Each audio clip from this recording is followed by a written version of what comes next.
Welcome back everyone to French Bread's Dark Souls 3 Lorerun. I am French Bread, or Chris if you prefer.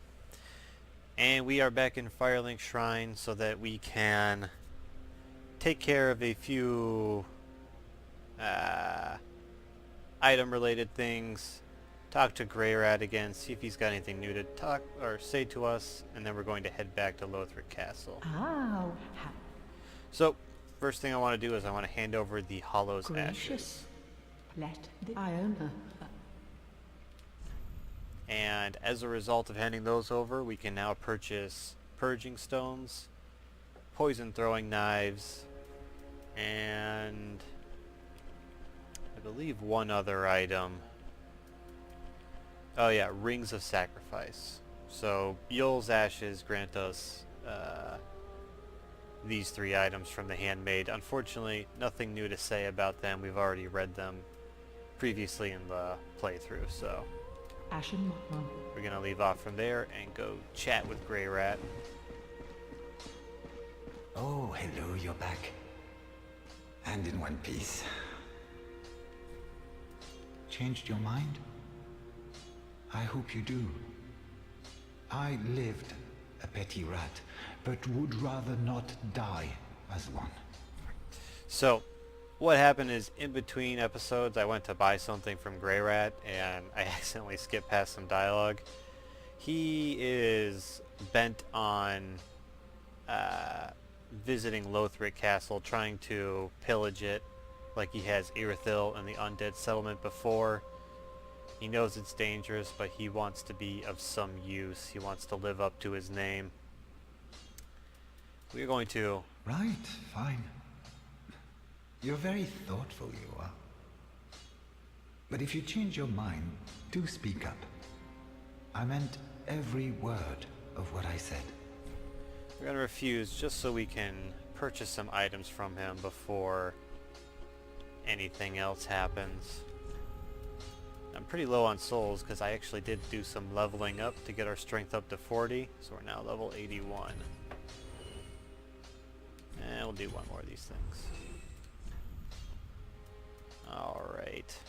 Oh man, we got low on fire bombs while I wasn't looking.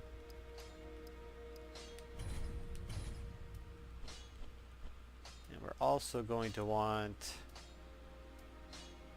some bolts.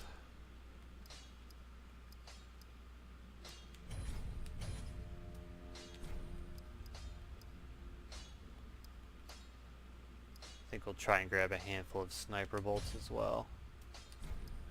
See if that avails us any.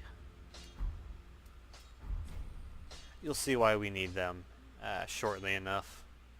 Changed your mind? I hope you do. Let's send him out.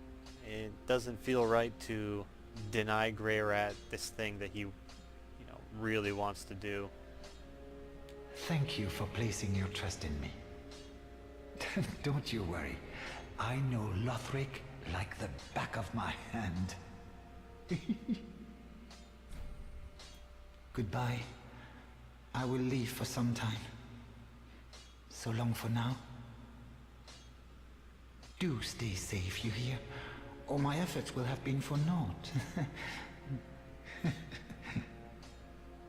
Alrighty. Let's do a quick item roundup as we said before we get back out there. I think I've covered most things with the exception of a few armors. From several episodes back, I actually forgot to check out the Shadow set. Black cloth mask worn by spooks from an eastern land. Sacrifices defense for greater mobility. The late King Osiros was obsessed by dragons, to the extent that he would later be known as the Consumed King. Countless assassins were sent to end his reign, but none returned. So, quite simply, the Shadow set belonged to some would-be assassin who was unable to even reach, from the looks of his body, even reach the king. But of even more relevance is the prayer set, starting with the Hood of Prayer. Prince Lothric's Hood. The prince, destined to be a Lord of Cinder, was cherished by the royal family, despite being born into illness, a frail and shriveled child. His swaddling clothes were made of aged, coarse cloth used in ancient prayer, and are all that he has ever worn.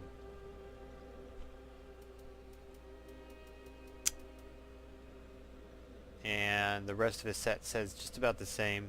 Pretty grody, if you ask me, but apparently of some ritual significance. Alright, let's get back to Lothric Castle.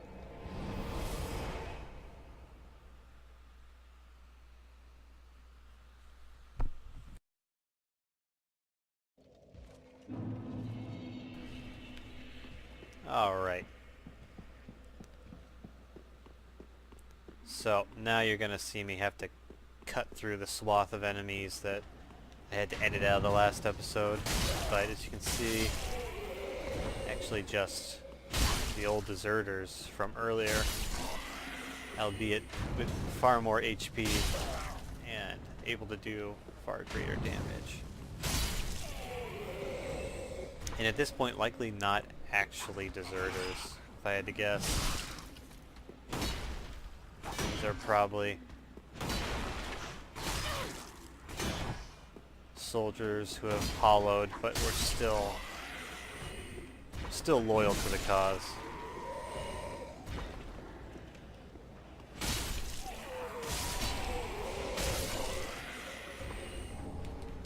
And finally the Titanite chunks are starting to appear.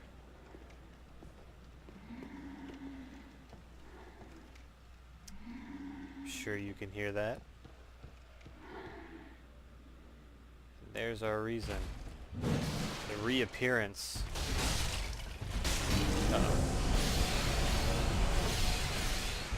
The reappearance of the Winged Knights. This one, some fairly considerable looking axes.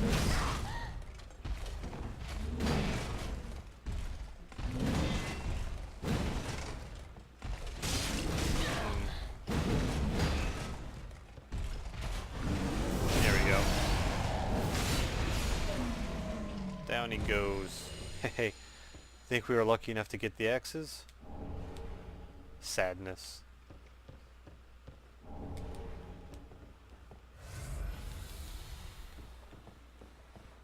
We'll have to farm those up in between episodes. I don't think they have necessarily a ton to contribute, but even so. So up here, your only hint that there may be something more going on up here is that there's a ladder at all, and that there's this archway that doesn't exist anywhere else. And it leads to an overlook of the fireplace area below. You could have theoretically also looked up and seen this railing, but that's not always... it's not always an indication that there's a pathway above. Over here, we have what is, I suppose, a very flattering and religious-looking portrait of a winged knight. It looks like it's been tucked away in a unused corridor, out of sight and out of mind. And in front of it we have a body with the Winged Knight set. And the Sacred Bloom Shield. Let's check these out right now, since we're here. Sacred Bloom Shield. A treasured antique of the Way of White, known to some as the Sorcerer's Bane. The large blossom design that graces the shield is said to be a sacred flame, and the shield is blessed with high magic protection. And this actually has the ability to parry spells, which is cool, I suppose. So this is somehow or another related back to the Way of White. We also acquired Winged Knight Helm, armor of the Winged Knights who swore themselves to the angels. Worship of the divine messengers is viewed as heresy in Lothric and unrecognized by any of the three pillars of rule. This is believed to be why Gertrude, the heavenly daughter, was imprisoned in the lofty cell of the Grand Archives. So wow, that's a bit of a lore bomb right away. We remember a long time ago when we picked up the Winged Knight halberd back in the High Wall that there was a reference to these angels, I believe. And now it's very much clear that the Winged Knights, having pledged themselves to said angels, were indeed in opposition to the Lothric Knights, as this so-called faith or allegiance to these creatures was considered heresy in Lothric, where I believe the primary form of worship is likely the Way of Light, possibly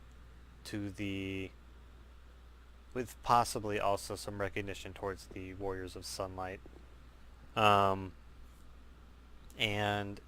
apparently somehow this character named Gertrude was connected to the worship of the angels.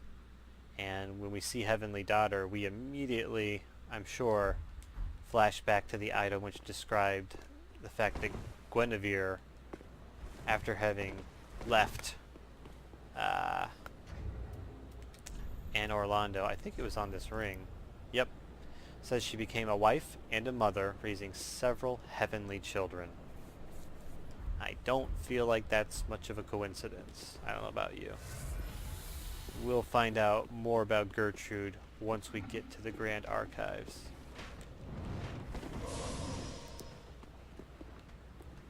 Up above, you see we've got an asshole Hollow throwing undead hunter charms down, trying to keep us from being able to heal. Which would be pretty bad right about now if it hits.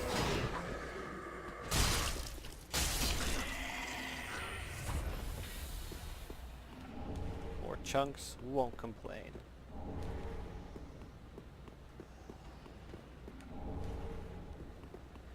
By the way, I would not be surprised if these creatures may be the angels in question.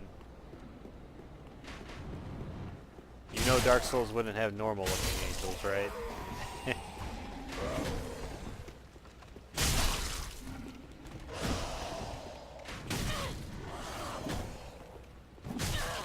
Owie. Alright, this guy's getting irritating.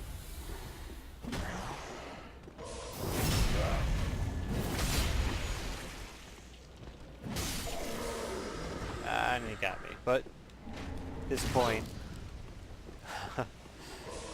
it's far too late for it to be of any use. As we head past that guy for now and into the next area. You can see there's the primary castle section of Lothric, and a bonfire which indicates to us that we are at the Dragon Barracks.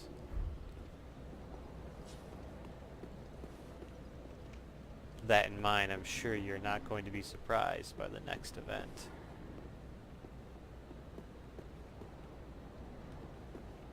Dragons at the Dragon Barracks.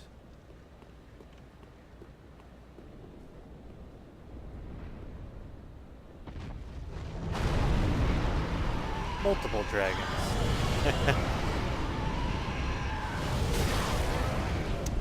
With considerable reach.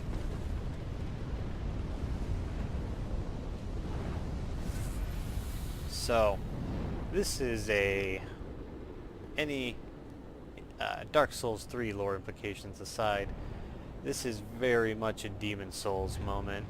I am reminded of the final stairway on the approach to facing the False King Allant, where we had the blue drake clinging to the top of an archway, preventing us from proceeding. Unfortunately, this time we don't have an onion bro or any prototype thereof to help us out. So we'll have to figure out how to get past these dragons on our own.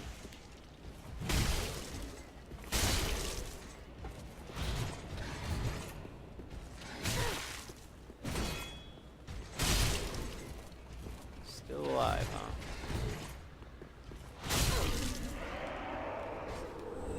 Making me work. Great lance. This lance features a long pole and was originally intended for use by knights for jousting. This weapon is primarily used in charging attacks and would require tremendous strength and dexterity to be handled by a mere foot soldier.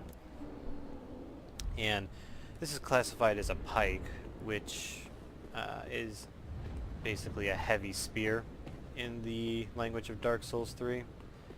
But in Dark Souls 2, this would have been classified, I believe, as an actual lance weapon, which were very heavy spears, typically had charging attacks associated with them.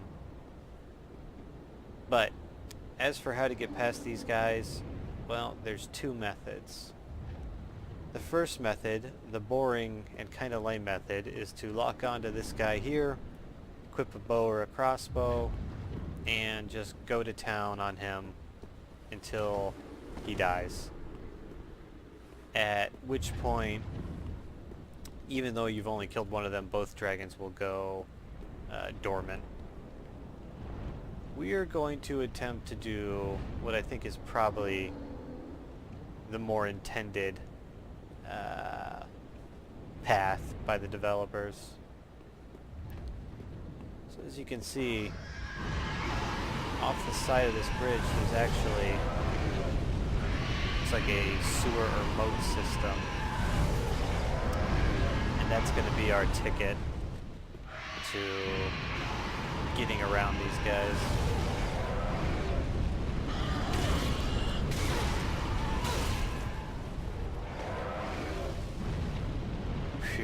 That irritating flame effect. I have no idea why they thought that would be a good idea. The fact that it constantly staggers you as you walk through it. Constant damage would have been fine, but the staggering effect is atrocious. Let's take care of this guy. Never mind. Let's ignore this guy because you know about my hatred for the Pus of Man enemies. Here though, we got a pretty bad situation. We got the Pus of Man clipping through the ground behind us. We got this halberdier and a great axe soldier. To make matters worse, holy shit, he flew. To make matters worse, above, yes, we have one of these assholes throwing undead hunter charms at us, making sure we have a bad time. Conserve some of our stamina. Get the backstab. Not get shot by this flame arrow. Right, we cannot heal. This is risky business. Hate to think a punk like this could do us in. There we go. Just barely avoided tragedy there. Kind of a nasty trap.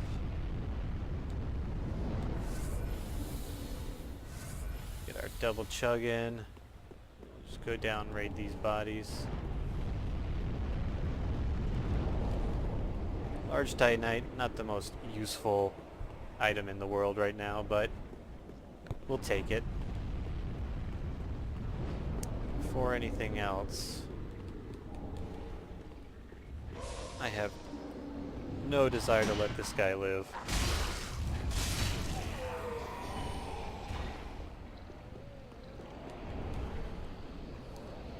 Alright. Now we have a moment to breathe. We can see that up this way, we're a little bit closer to the goal here. But it's still a fairly shaky proposition. We might be able to cross over quickly though to that neighboring doorway before the flames get us.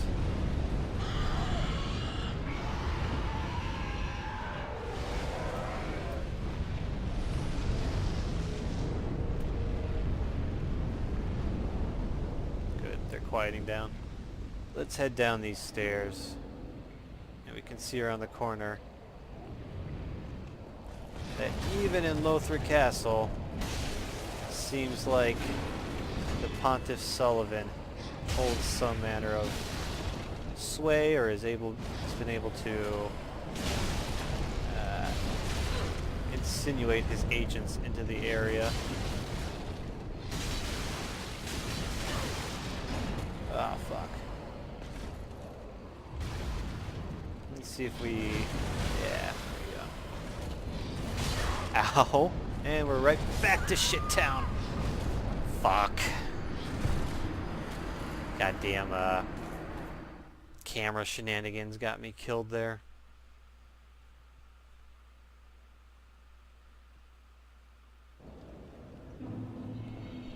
Let's try that again.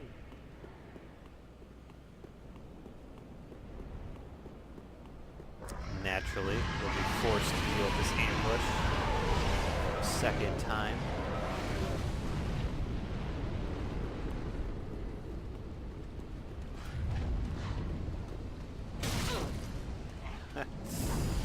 Oh boy. Please, please.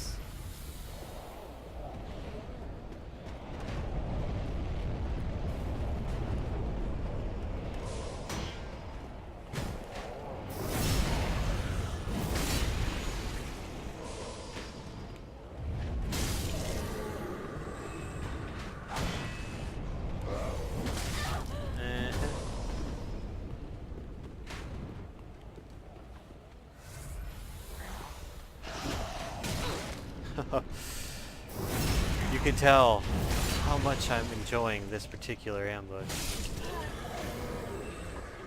Fuck you, shithead.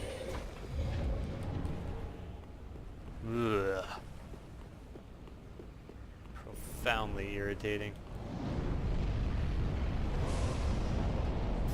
You two, go to hell.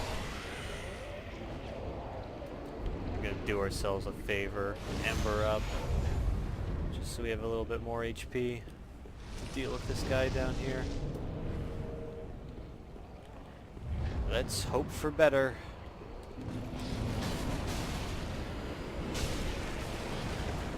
I think the goal is basically not to be greedy here.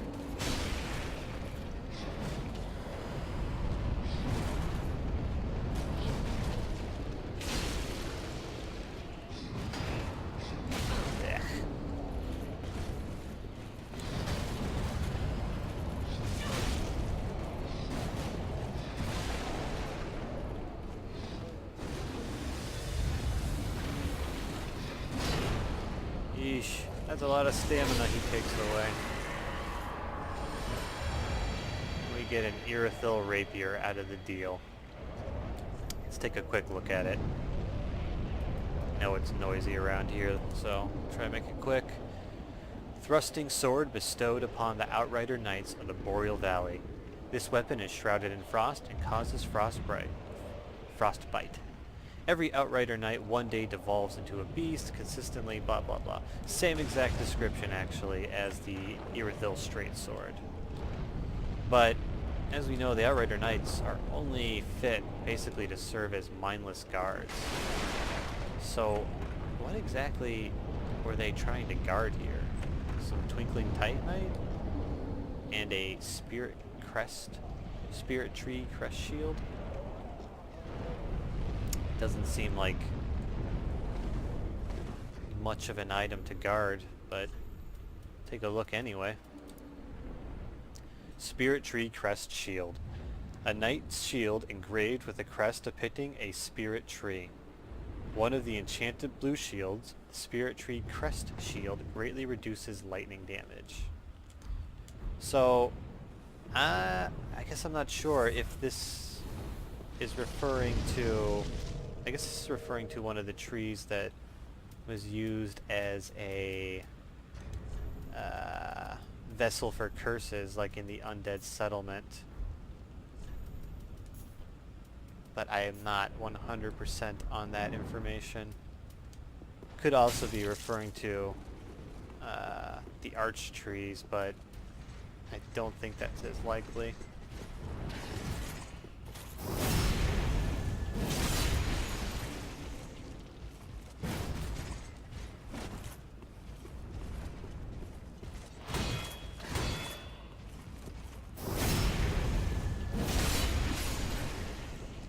Pretty used to the spear knights, of course, by now, but I believe here we're going to be introduced to a new flavor of Lothric Knight. We have seen their ultra great swords here when they showed up in Grey Rat's shop. This is the first time we're facing off against one. I tell you, these guys are not to be taken lightly at all. Despite the goofy position we've left this one in.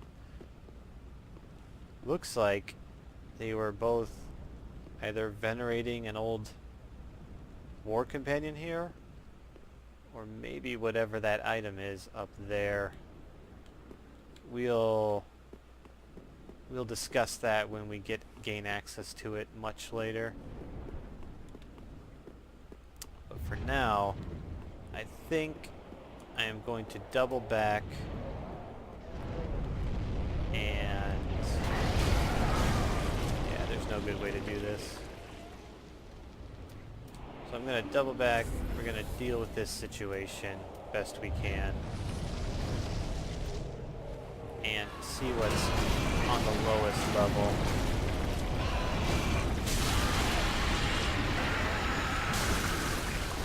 Back up. You know how bad these guys are from the front. Try and get around him. And down it goes. Large Titanite shard is all you get for killing these guys. Which is a huge ripoff. We'll take the chunks though. And over here, before he causes us issues, we're gonna kill another one of these hollows that would have had their humanity presumably go wild within them. Along this side path, get a nice handful of lightning urns. Won't complain, and also a crystal lizard. Oh shit. Got it. More twinkling titanite. I better find a use for that. I'm sure I have a decent amount on me now.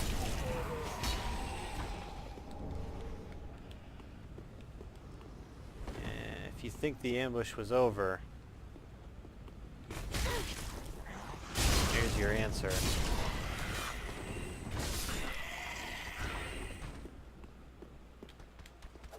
seemed too easy, it probably was.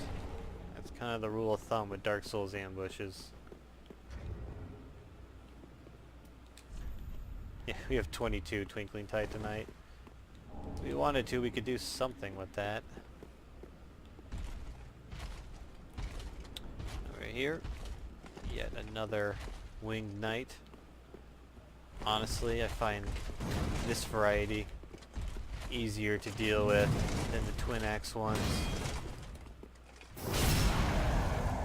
So I say now, but watch Watch me get destroyed.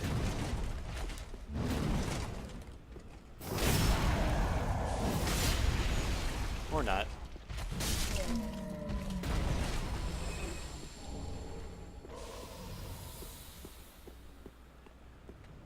Let's have our revenge. Get the fuck out of here. And in our reward we get a sniper crossbow. Long-range heavy crossbows used by Kareem snipers. Its lengthy base makes aiming difficult, and accurate usage requires a trained, dexterous hand. Yeah, so this is the crossbow that was actually utilized to decent effect by Marvelous Chester of Kareem. We've got plenty of Estus, so I'm not going to refresh. Instead, I'm going to drop down on the other side of this bridge so we can pick up this rather important undead bone shard. And you'll forgive me as I run around once more.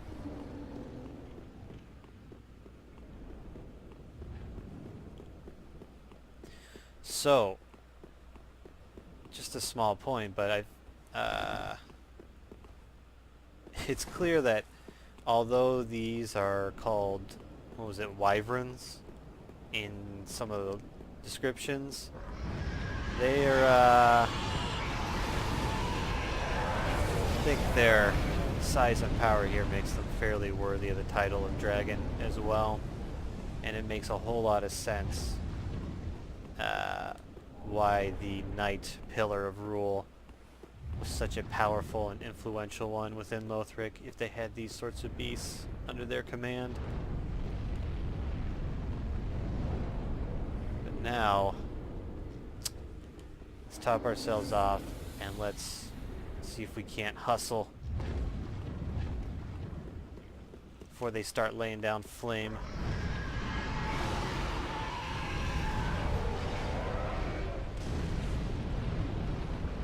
Now we're going to be able to maneuver around behind the dragons. Now without dealing with another very nasty ambush area. These hollows, as much as we don't want to take them seriously, do a pretty decent amount of damage. Did they just drop Titanite chunks? Shit. That's a pretty nice deal if they do.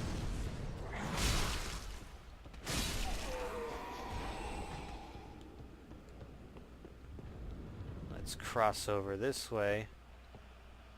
See what looks like the foot of the dragon and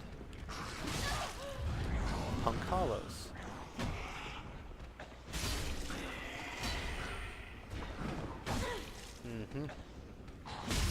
No, please, do me in.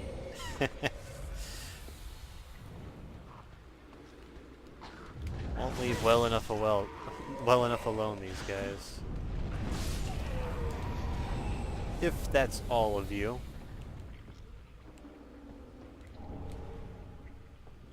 I'd like to check out what's going on over here. If we get close, this looks rather familiar.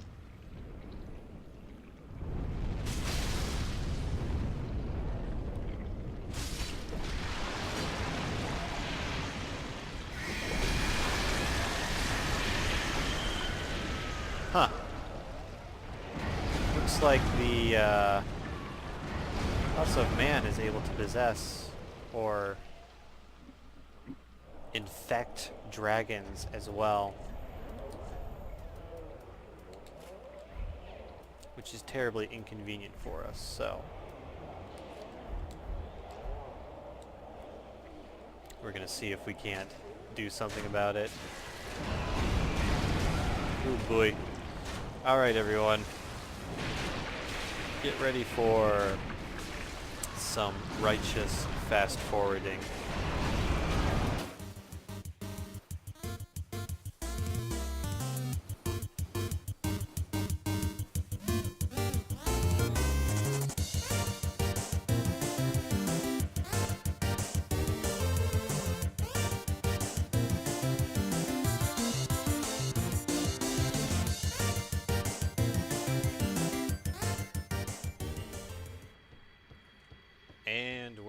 back with post commentary, in fact, because oh no, did I just rhyme?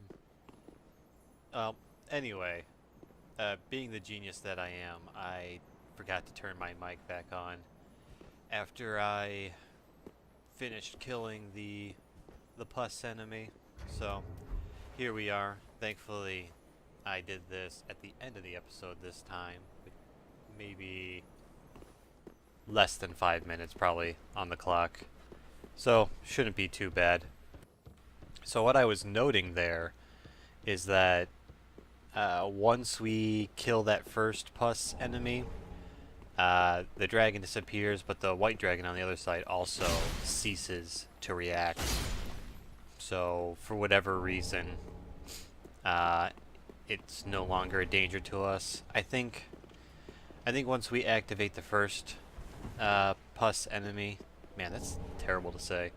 But once we activate the first pus enemy, I think the other one activates on the white dragon, killing the dragon proper and leaving that enemy. It's called a palm. Pus of man, palm. I'm gonna call it a palm now. But once we kill the palm, the whole dragon disappears, and we are free to explore this area without having to worry about dragons breathing fire on us anymore. So I head back in here. Now, just basically to clean up what enemies are left and also pick up what treasures we can. Not. Yeah, I was really hoping that our Zweihander would be able to one-shot little rogue punks like this, but it didn't work out that way. Which is part of why I end up switching my gear before long. The Zweihander's plenty good. It is, but I don't know. Something about it doesn't quite click for me. I know that's abstract, but it doesn't really say anything, but it's true, you know. And this is coming from someone who has liked Ultra Greats with basically the same moveset, but something about this Y, man. Which is fine. We get some mileage out of the next thing next weapon we use. So right here, sighting down that this is definitely a mimic, and fortunately for me, it's a Dark Souls 2 style mimic. And I just, like I said before, I just don't know what to do with these things. I don't know what their tell is for their grab attack, so I'm always super nervous when I encounter them. I'm pretty sure it's this right here, this rear back and lunge. Bet you that's the grab. And I also happen to know that if you think you're cute and you attack them from between their legs. Wow, that sounds great out of context. But if you attack them in that manner, they can do a grab attack from there as well, where it just kind of flips around and eats you. I found that out the hard way on a different character, I believe. So, as you can see, we clean out that area. We got a bunch of Titanite scales, which I need desperately, and we've opened the gate leading into this main stairway, walkway, entranceway, which way, that way. And we're confronted with one of the more irritating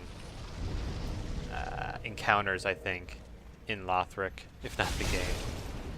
Because these Ultra Great Sword Lothric Knights do not mess around. Their damage is off the charts. Especially if they get you with a weapon art, you're pretty much done if you're not embered. I mean, I'm sure your armor and your vigor obviously has an impact, but I think my character has about 27, so they have at least 1,000 health.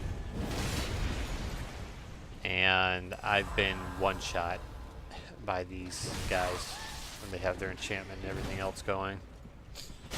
So, you gotta pay respect, and you have to kill these little Lothric priest bastards. Because they will full heal these intimidating knights. Without hesitation. So, I got my butt kicked here, and I was like, alright, fair enough. This is where I decide to call it. Seeing as I had a feeling that I might have some difficulty with this encounter, and didn't wanna end it that way. We'll put it that way. So, that's all there is to it. I hope you guys enjoyed the video. Hope you'll join me next time. I know for a fact, since this is post-com, that we'll be fighting a boss in the next episode, and it's not too bad of a fight. Alright everyone, take it easy. I said, take it easy.